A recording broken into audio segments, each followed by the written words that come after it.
One season. Basically had one really good season. And to drop 100 million euros on a player that's had one good season is risky. It's dangerous. Darwin Nunez. Now, people are going to want to talk about where will Romelu Lukaku end up this summer? Where will Gareth Bale end up this summer? But the transfer that has the most jeopardy, the most importance, and will have the most impact on whatever club he arrives at is the future of Darwin Nunez. I am so excited about how this one is going to end up. And you've got to think of the pedigree of the player from the club that bought you the likes of Ederson, Oblak, Bernardo Silva, Joao Felix, Joao Cancelo, and Ruben Dias, among others. He is following in some serious, proven, elite footsteps. And where Darwin Nunez ends up is going to be a huge statement and a huge clue as to who is going to have a huge season next year. Nunez is ready-made for a transfer to an elite European team.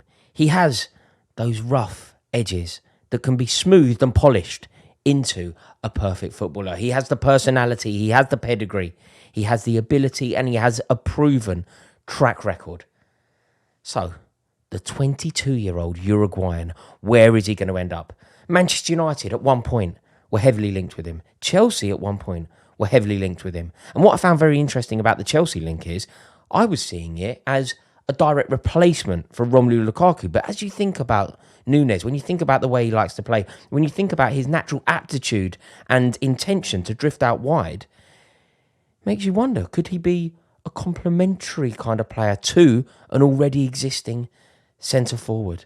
At one point, he was linked with Newcastle, West Ham, I believe, tried to sign him, Paris Saint-Germain, Atletico Madrid are also very keen on signing him.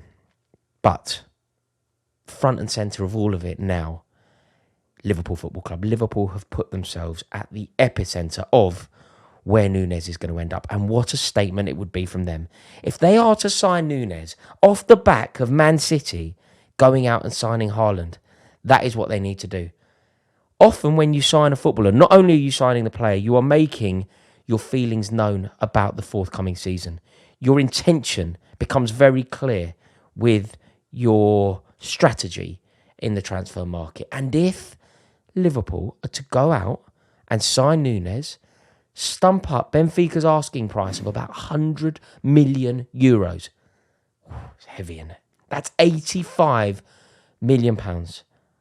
Is that potentially a stumbling block for Liverpool? When you think about Liverpool over the years, their current transfer record is what? The 75 million that they paid Southampton for Van Dijk in 2018. It was a long time ago. They obviously have the ability. They obviously have the money. They need a replacement for Sadio Mane. But 85 million pounds, 85.2 if we want to be very specific on this. It's expensive, but Nunez would be the perfect fit in terms of his style, in terms of the way that he plays the game, in terms of his ability to score a big goal, in terms of the way that he likes to drift out wide, the fact that he can do the job through the middle. Oh, I could see this one happening. And if it does, I think that the Premier League title race could be blown wide open. What we do know is that Nunez will move this summer. You know, he's only been playing at Benfica for 19 months. What a good eye for a player they have, by the way. Think about the players I mentioned at the top of this video, and then think they have found Nunez plying his trade in the Spanish second division, and in 19 months, made him worth 100 million euros. That really is exceptional. So there is no way that they're going to be able to keep hold of him. He is going to move on somewhere this summer, and he's effectively told us that that's going to happen because he took a slightly unusual step. He announced on Twitter that he's going to be changing agents, moving away from his Uruguayan agent and heading for the extensive stable that is run by Jorge Mendes. We know what comes with this announcement. A massive transfer fee. And yes, that is going to happen. There is going to be a massive transfer fee. And I suppose what we then need to do, you've got the transfer fee, you've got the player, you've got the desire from the player to move, you've got a club willing to sign him. Question that we need to really ask, because this is what it all comes down to, will it work? I think the basic facts suggest yes. I don't want to stick my neck out on the line too broadly here, but yeah, this one works.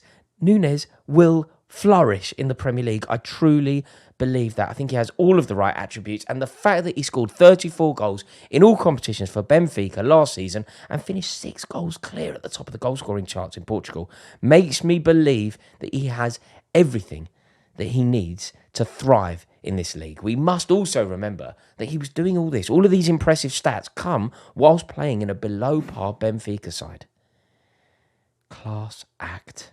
I know what you're doing now. You're going to tell me that Benfica are really good and they look lively in Europe. And yes, all of that is true. But they finished off the pace in Portugal 17 points behind Porto and 11 adrift of Sporting Lisbon. That is unacceptable.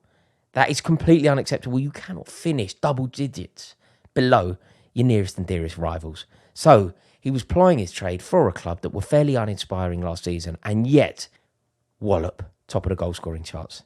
This boy has it. Something that we really have to bring into the equation here. It's what kind of goals you're scoring. Are you scoring big goals? Are you a big game player? Or are you scoring the fourth in a 5-0 win?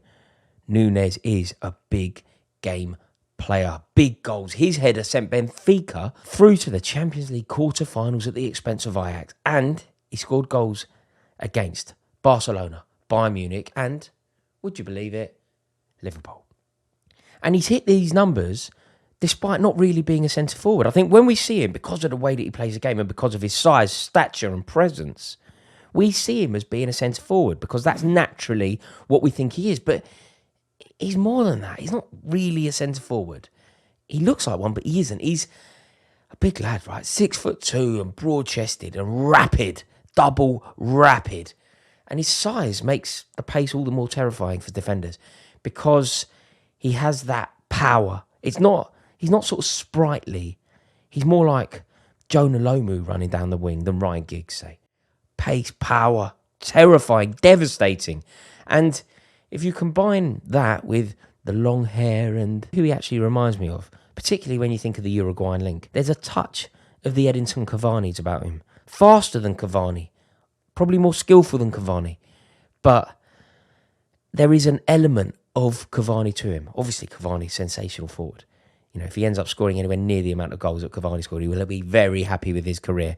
But if I were to liken him to any player, the Cavani link does make the most sense. But he is very different to Cavani in the way that he plays the game. Like, even when he's starting sort of nominally as a central spearhead striker, a lot of his good work happens when he's drifting out left. It's sort of the Thierry Henry channel. Do you remember when Thierry Henry used to do that and link up with Ashley Cole and Robert Pires and do a lot of his good work out on the left? That is exactly what Nunez does. It's not a winger and it's not even a wide forward. He sort of goes out wide, finds some space and then drifts in and manages to find those parts on the pitch where defenders are generally lacking. It's an intelligent play. Go wide, nobody quite knows who picks you up. You come in, you link up with a winger and you create loads of space, not only for yourself, but for others around you. It's a very intelligent ploy from Nunez. And could you imagine the link-up that he would have with, say, Andy Robertson on the overlap? Could be impressive. Right, I've made my feelings clear on this. I think that he hits the ground running. I think he will be a brilliant signing for whoever manages to capture him. And I also think that he will take the Premier League by storm. But in the interests of fairness, it's important to look at it from the other side. So why should somebody avoid the signing? Why should somebody demonstrate caution with regard to Nunez? There are reasons. The obvious one being one season. Basically had one really good season. And to drop 100 million euros on a player that's had one good season is risky. It's dangerous. And it can inevitably lead to poor performances. You know, you should see a track record, an established track record, before dropping that sort of money. You know, when Liverpool signed Fernando Torres, it was off the back of season after season after season. It's a risk to do it when there has only been one demonstrable, obvious, brilliant season. But I still think it works. The other issue is, I don't mean this disrespectfully, but he's doing it in Portugal. Ripping it up in a league that is obviously not as good as the Premier League is something that should be a concern. And maybe before a Premier League club takes that risk, he should do it in a league that's better than the Portuguese league. Maybe he should go and have a couple of seasons at Atletico Madrid. Maybe he should have a couple of seasons in Serie A before a Premier League club takes a punt.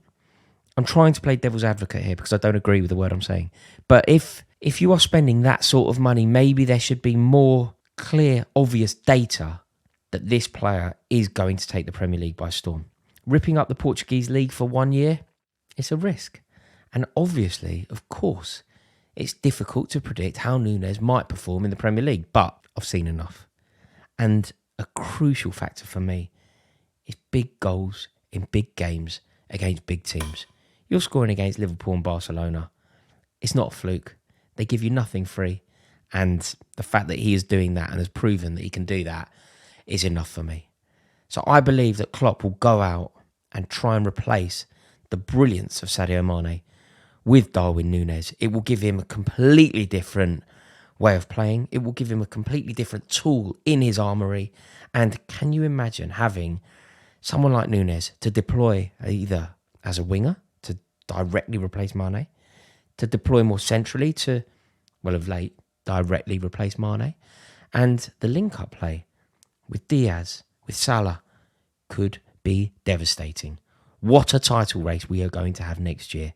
I am already desperate for it. My appetite is wet.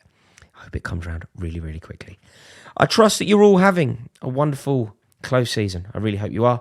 If you've enjoyed this video, please do me a favour, give it a like, click subscribe, and let me know your thoughts. Does Darwin Nunez end up playing for Liverpool? And if he does he rip it up in the Premier League? In a bit, yo.